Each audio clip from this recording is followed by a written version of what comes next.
Assalomu alaykum. Mana YouTube kanaliga kiramiz. Keyin bu yerga zikrlar deb yozamiz. Zikrlar deb yozdik. Bu yerga mana zikrlar namozdan keyin mana rizq, baraka, gunohlar, kafora, ajr mana shu duolarni o'qisak rosa odam o'ziga foydasi bor. Men juda ham yaxshi sezyapman buni. Bu yerga istig'for har kuni istig'for duolar. Mana o'zi raqam bilan tasbih ham kerak emas. Raqam bilan aytiladi. Mana istig'for, salovat, tahlil, bismillah. Orqasidan aytaversangiz rosa ham mazza qilib taskin topasiz, keyin yengil bo'lasiz. Keyin odamda qiziqish paydo bo'ladi. Undan ham ortiq qiziqish. Mana orqasidan aytib ketaversangiz. Keyin men ko'pincha mana shu nimani zikrlarda aytaman. Shu yomon tush ko'rganda, og'ir bo'lib yurganda, mana shu duolarni aytaman.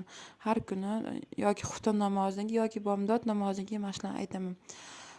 Fatiha surasi 7 marta, Ixlos surasi 7 marta, Falaq, Nos suralari 7 martadan, Oyatul Kursi 7 marta.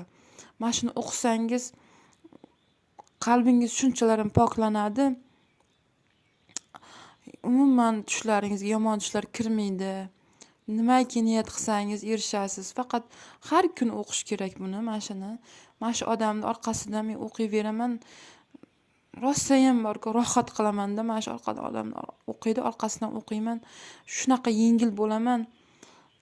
Kimki nima qilsa, namoz o'qisa, shuni bir sinab ko'rsin, mana shu duolar, zikrlarni. Mana bu yerda mana shu ko'kni ichiga kirsa ham, mana shu ichiga kirsa rosa xillari ko'p boshqa istig'forlar, salovatlar. Shuni nimasiga, profiliga kirsangiz. Shunaqa. Kimki kuzatsa, o'sha kishiga rahmat aytaman. Mayli menga podpiska bo'lmasa ham ko'rganiga rahmat aytaman. Chunki meni juda ham qiziqish bor. Menda to'g'ri mikrofon yo'q, boshqa nima sharoitim yo'q. Faqat oddiygina telefonda olyapman buni. Qiziqishlarim bo'lgani uchun odamlarga ulashgim kelyapti. Qancha nima Allohdan xabarim bo'lsa, sizlarga rahmat kimki kuzatsa. Sog' bo'ling, salomat bo'ling. La havla va la quvvata illa billohi alayil azim.